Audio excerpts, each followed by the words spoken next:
My name is Camille Novak, and I'm 31 years old. Competence in my world isn't loud. It's choreography. Every bill, every appliance, every decision lines up like dominoes, silent, precise, inevitable. At 12:00 a.m., the dishwasher slides into off-peak because I taught it months ago. The last cell of my budget glows green, steady as a heartbeat. The condo, my condo, deed and utilities in my name, breathes with calm authority. No one toasts ballast. You only notice it when the boat lurches. Tonight it lurched. Ethan, my boyfriend of 4 years, had that loose, easy smile. The one that sets off alarm bells the moment it appears. Dinner had been ordinary. Light conversation, shared dessert, the kind of evening that whispers comfort rather than danger.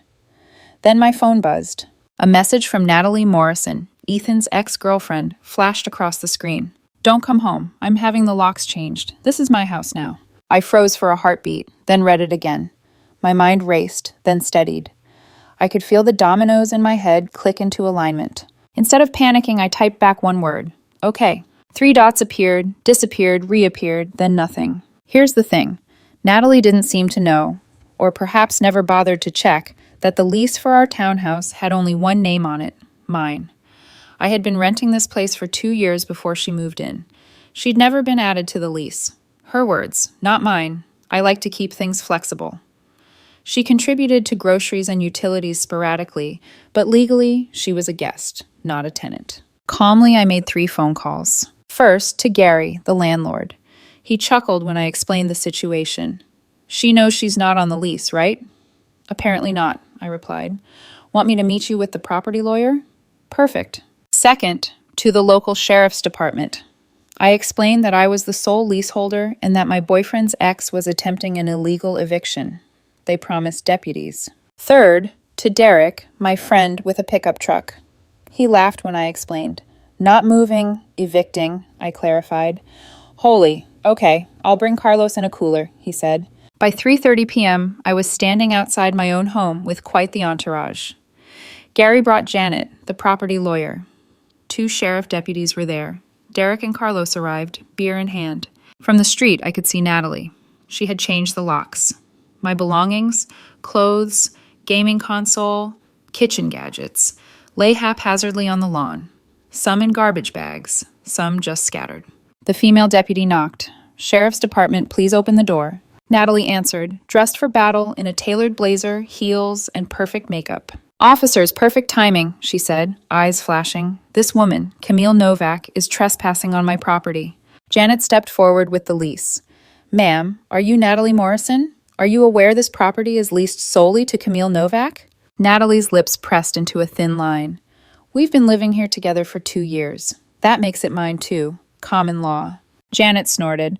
"Common law marriage does not apply in this state. Even if it did, it wouldn't give you rights to someone else's lease." The male deputy chimed in. "We need to see your lease or proof of residency." "I don't need papers. I live here. My stuff is inside," Natalie spat. "Ma'am," Janet replied, calm but firm, "you are at most a month-to-month tenant. Camille has given you verbal notice to vacate. You need to leave." Her face shifted from red to purple. "You can't do this." "Actually, we can," the deputy said. Natalie's shoulders slumped, if only for a moment. Then the fury returned.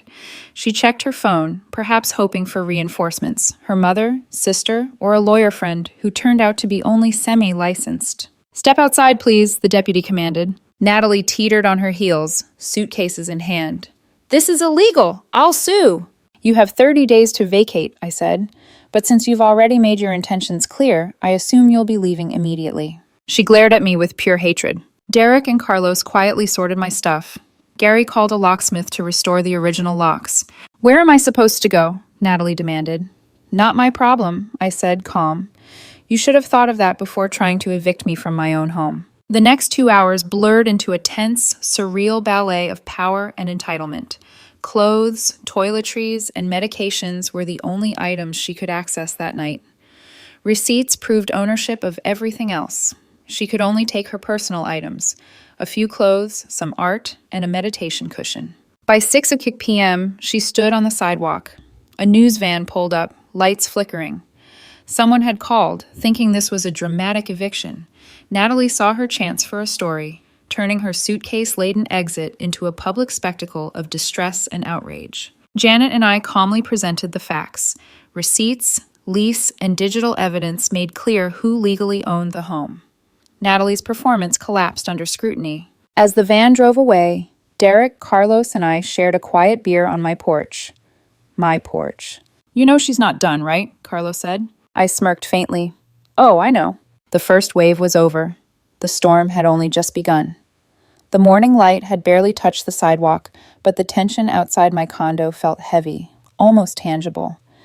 Natalie hadn't left quietly.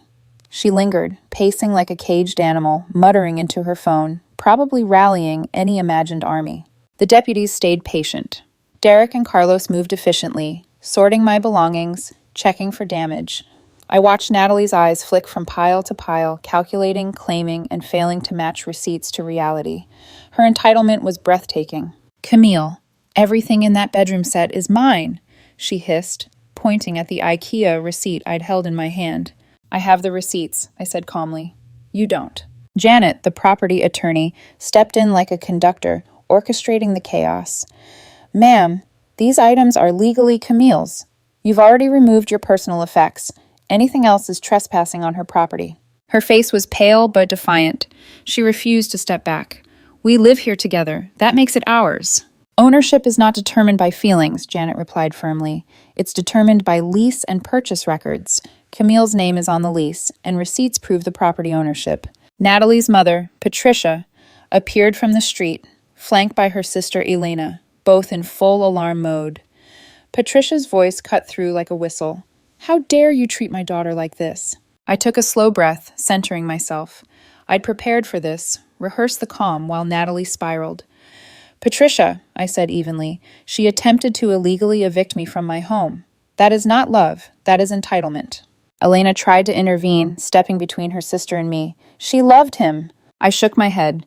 "Attempting to claim someone else's lease, changing locks, throwing out belongings, that is not love." Natalie's small arsenal of legal threats crumbled. Every time she tried to claim the coffee table, the TV, the soundbar, I produced receipts. The more she tried, the smaller her pile became. Her actual possessions from 4 years together could fit in 2 suitcases, some clothes, a few personal gadgets, a meditation cushion, and hideous abstract art her sister had made. Everything else, furniture, electronics, appliances, I had purchased and documented. "That's mine," she yelled, pointing at the air fryer. "You received it as a birthday gift from me," I said, holding up the accompanying IOU card she had tried to hide. "Claiming it as yours isn't proof of ownership." Even her mother flinched. Patricia glanced at the receipts I held, then at Natalie's shrinking collection. For the first time, I saw doubt flicker across her face. By mid-afternoon, the U-Haul arrived. Natalie's entourage of Patricia, Elena, and 2 men she'd apparently hired stood ready to collect her belongings. I documented every item leaving the property, the deputies supervising silently. 3 hours later, $500 worth of possessions, clothes, a few kitchen gadgets, and personal mementos had been loaded. I stood back, watching the pile of evidence that 4 years together had amounted to so little. "This is theft!" Patricia shouted, pointing at Natalie. "No," I said firmly. "This is her attempting to take what doesn't belong to her. I've been more than generous, allowing her to take anything she could prove as hers." Natalie looked at me with a mix of hatred and disbelief. "You'll regret this," she spat. "I know things about you, embarrassing things." I raised an eyebrow. "Like what? That I play Dungeons and Dragons? That I cried during Endgame?" Even the deputies stifled a chuckle. By 6 p.m., the last of the U-Haul doors slammed shut. Natalie stormed down the street, dragging her luggage, shrieking about legal recourse and stolen futures. The local news crew had caught snippets of the chaos, but Janet and I had presented the receipts and lease clearly. The story wasn't what they'd expected. Derek, Carlos, and I returned to my porch, exhaustion settling into our muscles. My home had been tested, my patience pushed, but the legal and personal lines had held. "You know she's not done, right?" Carlos asked, his voice low. I sipped my beer, staring at the sunset reflecting off the glass of my condo. "Oh, I know," I said. Inside, I started cataloging everything. digital receipts, screenshots, texts. Every interaction, every threat, every claim, documented, time-stamped. If Natalie thought this was over, she hadn't met Camille Novak. Her first wave was gone, but the storm, that was still building. By the next morning, the digital battlefield had already erupted. Natalie had gone nuclear. Posts, stories, and tweets flooded the internet, all painting me as a controlling, emotionally abusive partner who had thrown her out of our shared home without warning. I sat at my kitchen counter, coffee in hand, scrolling through the relentless tide of messages, screenshots, and tags. My condo felt suddenly smaller, my sanctuary invaded by digital chaos. But I stayed calm. Calm was my superpower. Ethan watched quietly, tense but supportive. He understood the stakes, and unlike Natalie, he knew the truth. Natalie's posts were dramatic, polished, and manipulative. She had allegedly paid half of everything over the 4 years, when she'd contributed sporadically at best. Claimed I had isolated her from friends and family. Painted herself as a victim of financial and emotional abuse. Some people bought it. Her echo chamber of friends and ex-colleagues shared and commented, sending sympathetic emojis and men are trash comments. But the narrative began to collapse almost immediately. Derek commented on one post, "Weird how you could afford that $2,000 handbag last month if you were so financially abused." Natalie's former roommate chimed in, exposing texts where she admitted she didn't pay rent and was essentially freeloading. Then came the coup de grace. Ashley, Natalie's former best friend, posted screenshots from private conversations. Messages showed Natalie bragging about living rent-free and saving money while I covered the lease. She even planned, once she had enough money, to upgrade to someone with a real house. The narrative collapsed within hours. Natalie deleted her posts, but the internet never forgets. Screenshots circulated like wildfire, undoing her meticulous campaign of lies. I leaned back in my chair, letting the tension ease slightly. Vindication felt sweet, but I knew this was far from over. By Saturday morning, the first signs of real-world escalation appeared. My tires had been slashed, 4 deep, angry gashes that rendered my car immobile. My neighbor's security camera caught a figure in a hoodie moving in the early hours, but the face was obscured. Ethan and I filed a police report. $600 later, my car was temporarily restored, but the message was clear. Natalie wasn't done. Emails to my workplace followed. Someone had impersonated her, warning colleagues about a dangerous, abusive tenant in a dramatic, fabricated story. Thankfully, my boss knew me well, but the anxiety it caused rippled through the office. Even my landlord wasn't safe from her manipulations. Natalie had called the property management company, pretending to be me, attempting to break the lease. When that failed, she left dozens of false online reviews about Gary's company, claiming he facilitated domestic abuse. Gary was furious, but knew the truth. The digital smear campaign was one front, but real life was escalating toward confrontation. Every morning brought new threats, physical damage, and psychological pressure. Through it all, I kept meticulous records, receipts, screenshots, timestamps, evidence stacked like armor around me. I refused to engage emotionally. Let her rage. I had facts. Ethan stayed close, his presence grounding. He understood what Natalie didn't. You can't win by chaos if the other side is methodical. Every post, call, and false report she sent was documented. Every step she took only built the case against her. And somewhere, deep inside, I realized this wasn't just about reclaiming a condo. It was about reclaiming peace, dignity, and control over my life. The first battle was won legally. The second, digitally, was beginning. But Natalie was only getting started. Monday morning arrived with an uneasy calm. My apartment was quiet, deceptively so. But outside, and in the shadows of my routine, Natalie's fury had evolved. The digital chaos was only the beginning. Now her attacks were tangible, relentless, and personal. I found my car in the driveway, 4 tires slashed, deep angry gashes. My neighbor's Ring camera had caught a hooded figure at 3:00 a.m., moving with purpose. I called the police. Ethan came with me, silent but vigilant. "Camille, this is beyond petty," he said, scanning the damage. "It's deliberate," I replied, "and it's documented." The following day, my workplace received an anonymous email alleging I was abusive and dangerous, a fabrication meant to destabilize my career. HR flagged it, but fortunately, my reputation there was strong. I forwarded screenshots to the police. Meanwhile, Natalie had enlisted reinforcements. Her mother, Patricia, her sister, Elena, and two muscular men whose presence exuded intimidation. They came with a U-Haul, attempting to collect items from my apartment. I called the sheriff for a civil standby. Deputy Melissa arrived promptly. Calmly, I told her, "She can collect her belongings, but I am documenting everything that leaves." Patricia confronted me. "How dare you, after everything my daughter did for you?" I stayed composed, letting logic and legality carry my voice. "Your daughter attempted to steal my home yesterday. That is not love. That is entitlement." Elena tried to intervene. "She loved him. Doesn't that count?" I shook my head. Attempting to evict someone illegally, lying, manipulating, it's not love, it's obsession with control. The next 3 hours were a meticulous, grueling verification process. Every single item had to be validated. Receipts pulled up on my phone. Digital records displayed. The U-Haul slowly filled with her actual belongings. Clothes, a few personal gadgets, her meditation cushion, and some small sentimental items. Her mother and sister hovered, voices rising, frustrated by the narrowness of what Natalie could legitimately claim. "This is theft," Patricia shouted. "No," I said evenly. "This is her trying to take what isn't hers. I've allowed her to take only what she can prove ownership of." Natalie's face was a storm of hate, frustration, and disbelief. "You'll regret this," she spat. "I know embarrassing things about you." I smiled faintly.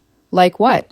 That I cried during Endgame? That I play Dungeons and Dragons?" Even Deputy Melissa suppressed a chuckle. By late afternoon, the last of Natalie's personal effects were loaded. The U-Haul doors slammed shut. Natalie stormed off, yelling about lawsuits, stolen futures, and ruined reputations. The streets had witnessed the emotional and legal collapse of her claims. Back inside, Ethan and I cataloged every receipt, every message, every threat. The harassment wasn't over. This was only the escalation phase. Natalie's anger had shifted from entitlement to vengeance. Slashed tires, anonymous emails, fake police reports. It was all evidence in a growing paper trail. I paused, taking a deep breath. 4 years of being entangled with someone I thought I knew had revealed a truth I couldn't ignore. Some people's entitlement only becomes visible when boundaries are enforced. And enforcing boundaries, I realized, was never pretty. But I had one advantage: control. Meticulous, documented, calm control. Every step Natalie took in her rage, every lie, every threat, it only built my case. Her chaos was predictable, and I had anticipated it. The storm wasn't over, but I had prepared for it. The next confrontation, physical, psychological, and legal, was coming. And this time, I would be ready for everything. A month had passed since the first text, the text that had changed everything. "Don't come home. I'm having the locks changed. This is my house now." In that time, Natalie's escalation had reached its peak. Slashed tires, false police reports, workplace harassment, and social media defamation had kept me vigilant.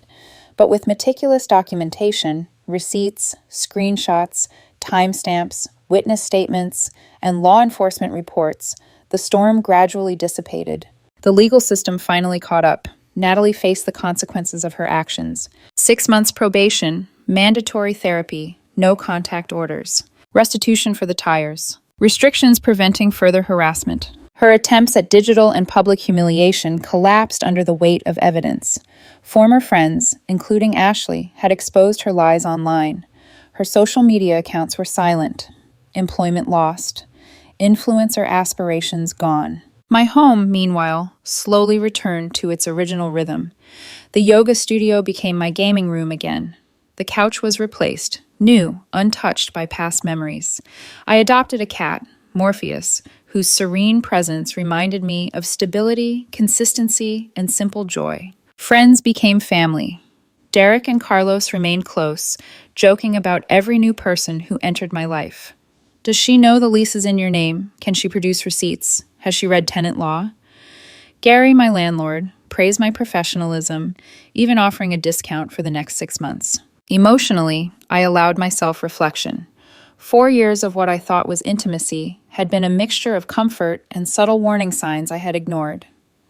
Natalie's entitlement had been there from the start, revealed in little jokes about our place when legally it had never been hers. I had tolerated small oversteps for the sake of ease, but when boundaries were enforced, the truth erupted. The lesson was clear. Independence, preparation, and meticulousness are shields in a world where some people only respond to power and proof. Even the storm of social media, harassment, and public spectacle had a silver lining. I emerged vindicated, emotionally stronger, and legally protected. Life returned to a rhythm I controlled: bills, budgets, schedules, and quiet evenings without fear. Ethan stayed by my side, supportive and steady. Our relationship, once tested, had survived the ultimate crucible: external chaos and the exposure of deep-seated entitlement from the past. I often thought of Natalie. Her chapter of my life ended in chaos, but mine continued with clarity, stability, and agency. The city outside buzzed normally. Neighbors returned to their routines. The news van never aired the dramatic eviction footage. And inside my condo, every object rested where it belonged, documented, verified, mine, and a testament to calm resilience. Morpheus curled beside me, purring. I smiled, finally allowing myself the luxury of peace. The storm had passed. I was still standing, stronger, wiser, and free.